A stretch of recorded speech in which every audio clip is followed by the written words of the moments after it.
guys, welcome back to Celtic Calling episode 2, where we talk about different Celtic gods and goddesses and whether or not I have had any experience with them, whether or not they're related to the Morrigan or my experiences or not, and just some research and information. So I was originally going to do a mail this week for balance's sake, but I was approached and the request came about that I do the goddess Nivun.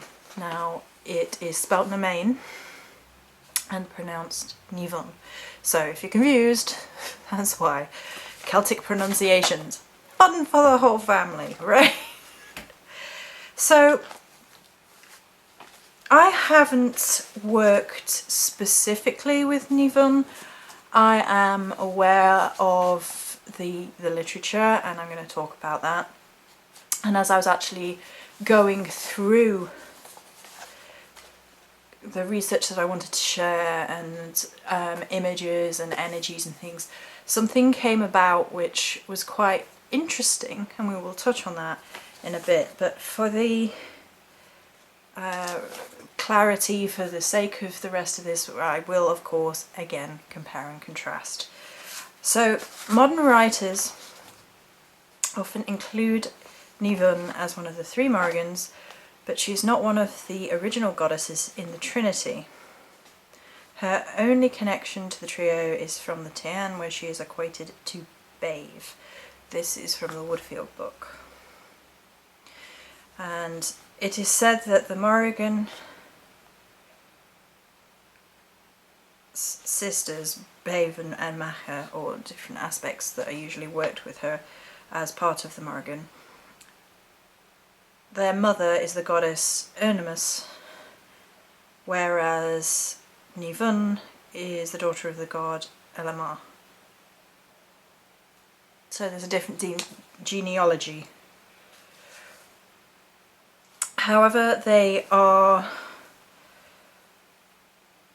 as in Bave and Nivun, are connected in ways such as they are supposed to share a husband. According to Cormac's glossary, they were the two wives of the god Niet. He's a war god. They're both battle fury goddesses.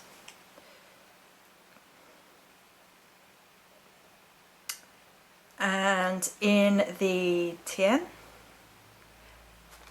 they say the goddess Nemain, who is Bave, and so they sort of become used interchangeably, and that the lines tend to blur. However, it is the belief in Woodfield's book, and mine as well, that she is a separate entity. She's not Bave by another name. And we are going to touch on the reason why in a little bit, with a bit that got to me to be quite profound. So the first point of note is that the literature is based quite frequently on Celtic mythologies, which are oral.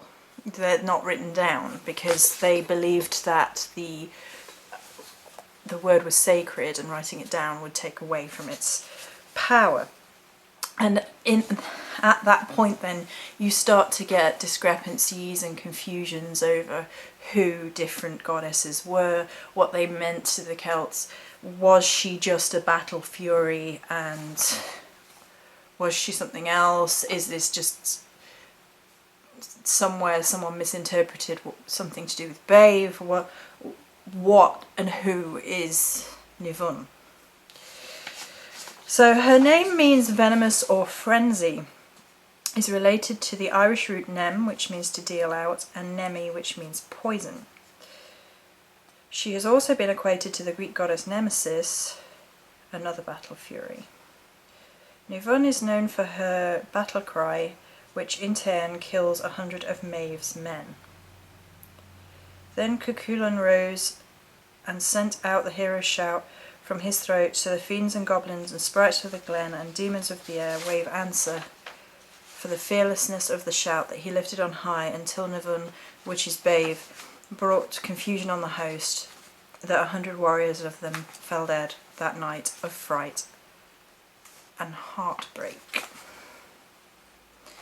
Her shrieks connected to the banshee of later folklore, although Nivun's cry causes death rather than predicts it.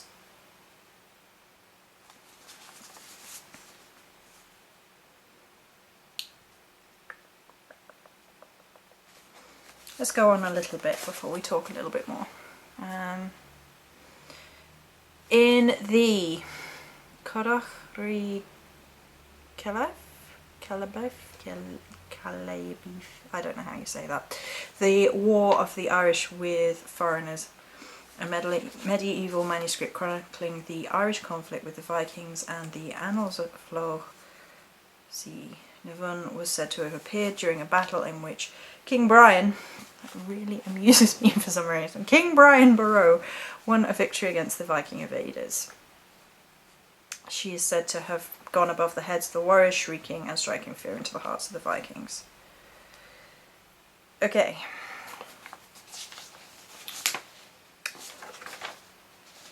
So I think the key points that we're going to touch on first are the venomous, poison, frenzy, battle cry and shriek, which causes death.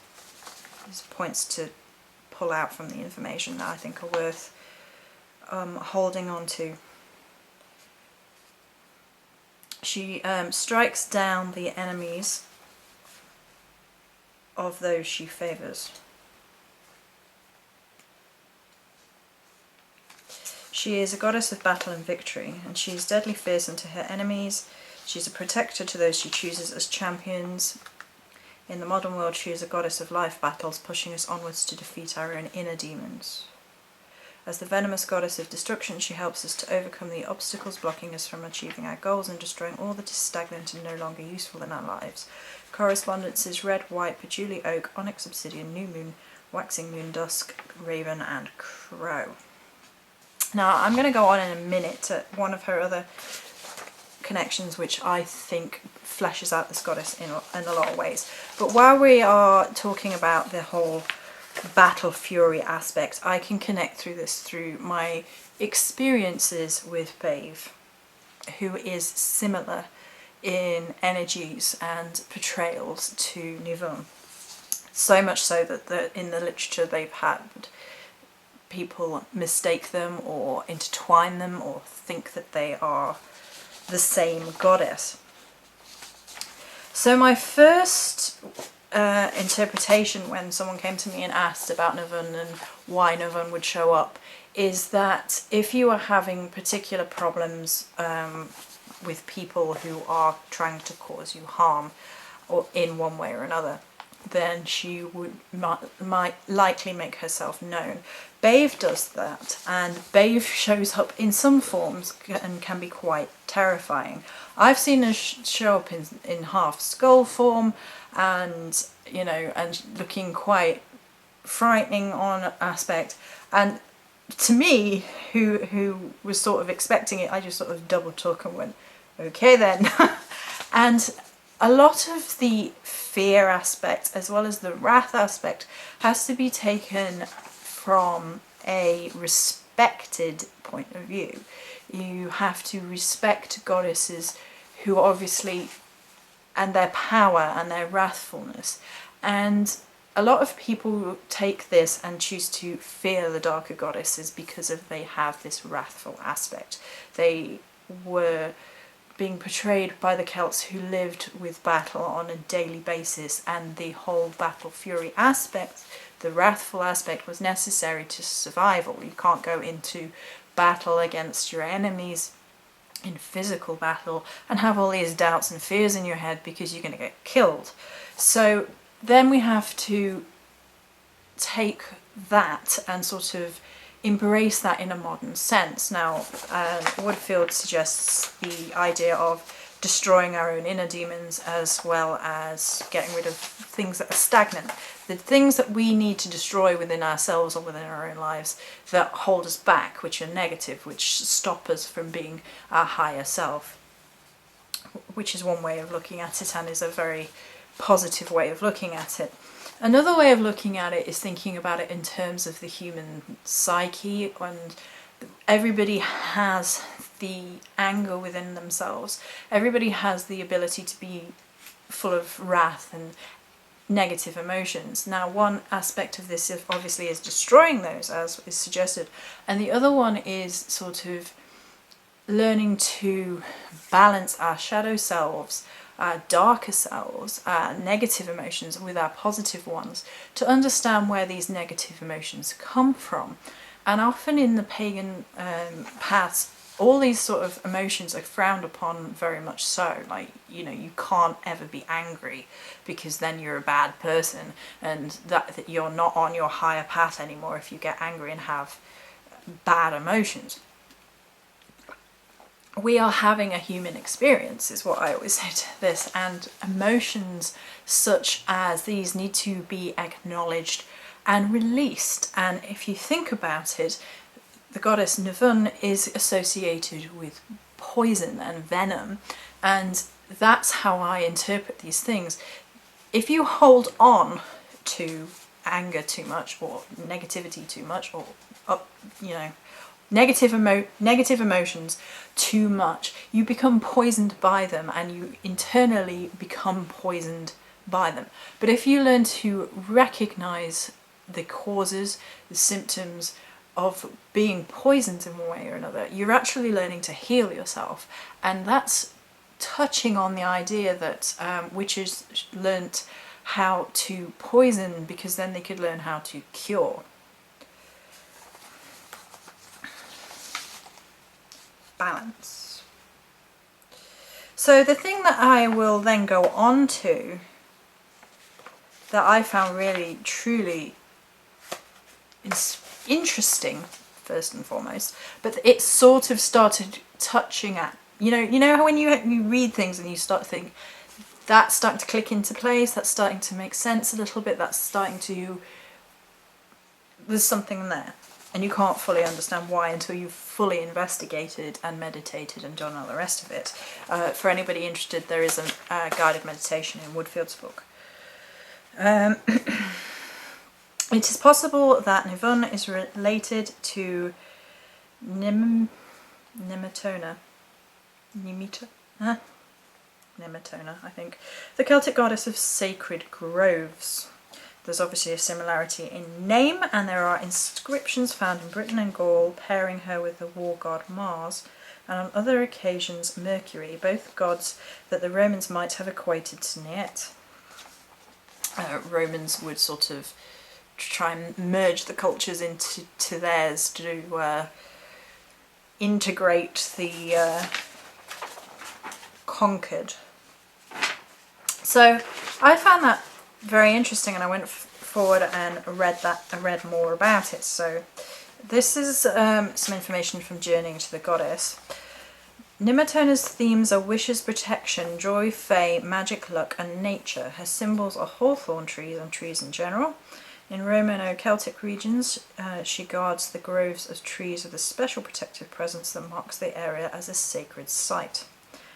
And she had this quote from joelssacredgrove.com.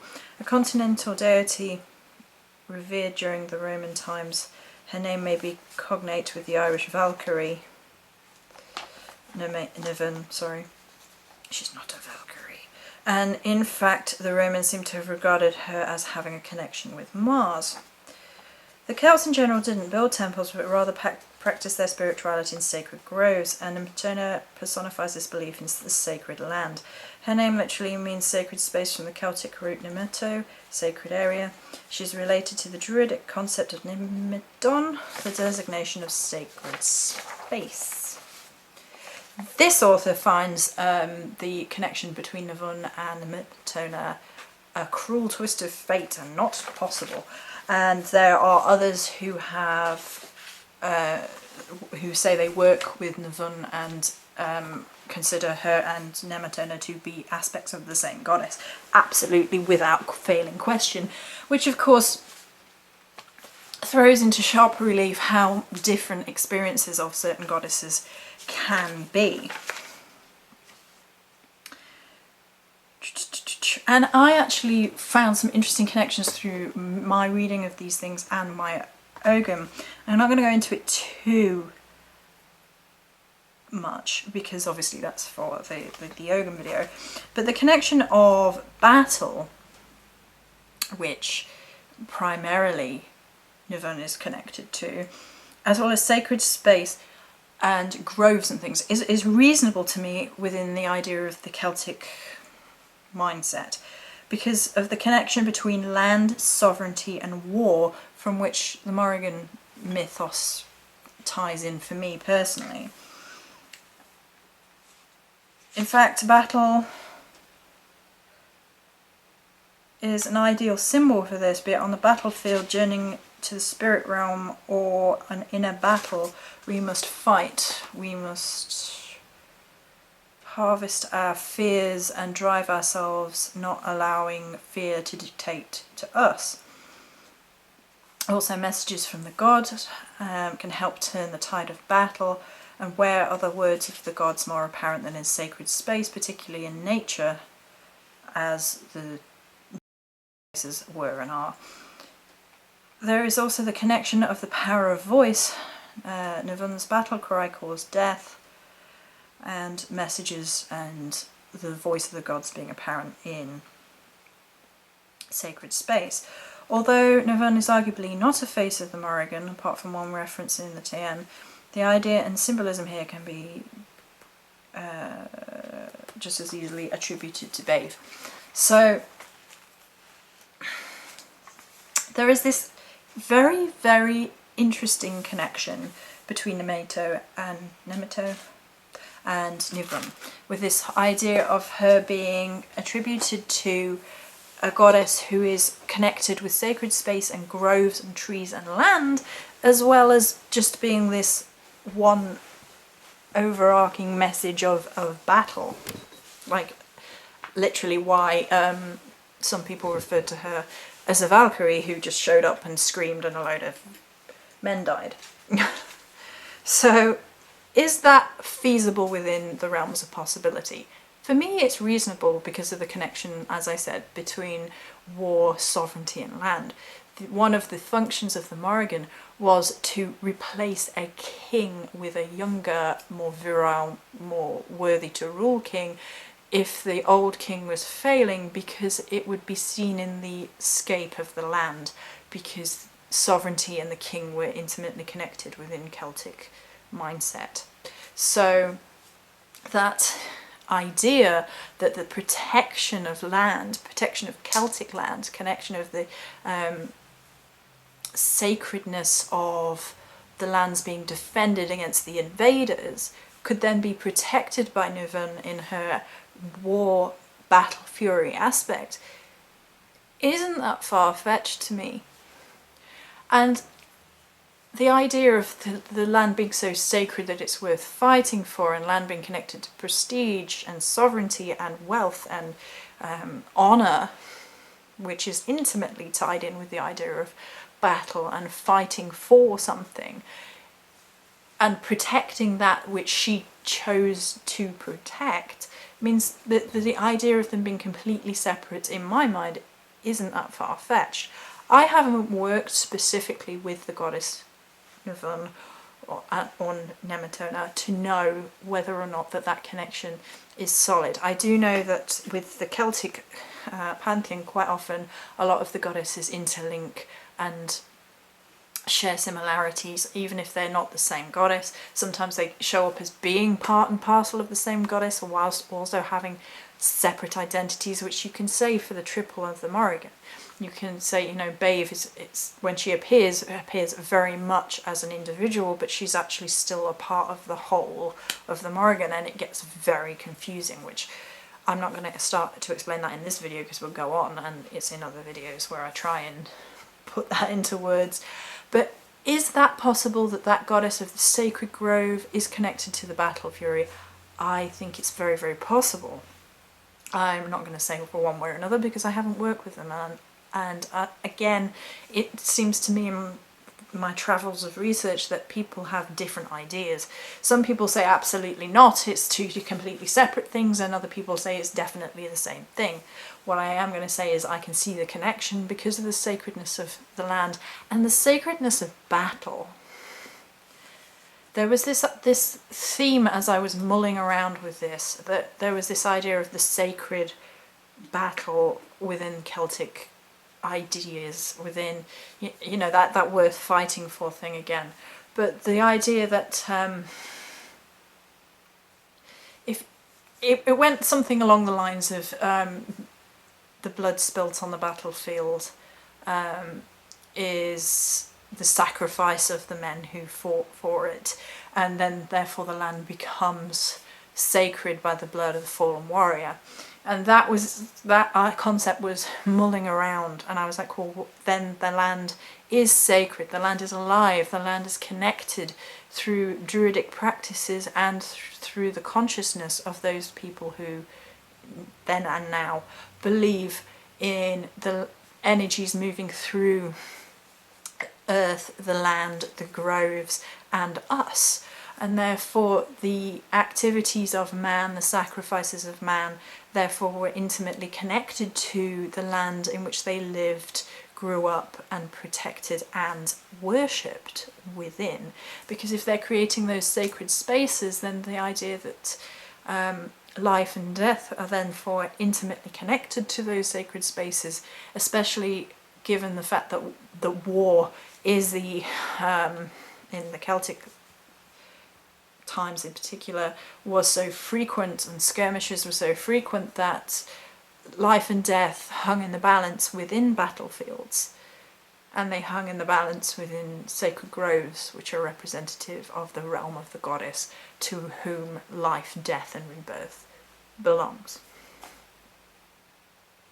So I think I have covered that in every way I wished to.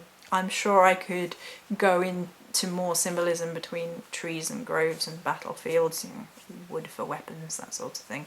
But we shall leave it there, and if anybody is interested, then all the information is readily available, and this just gives you a little bit of a taste, and you can take it from there. So, and I hope I covered some of the questions from requestee.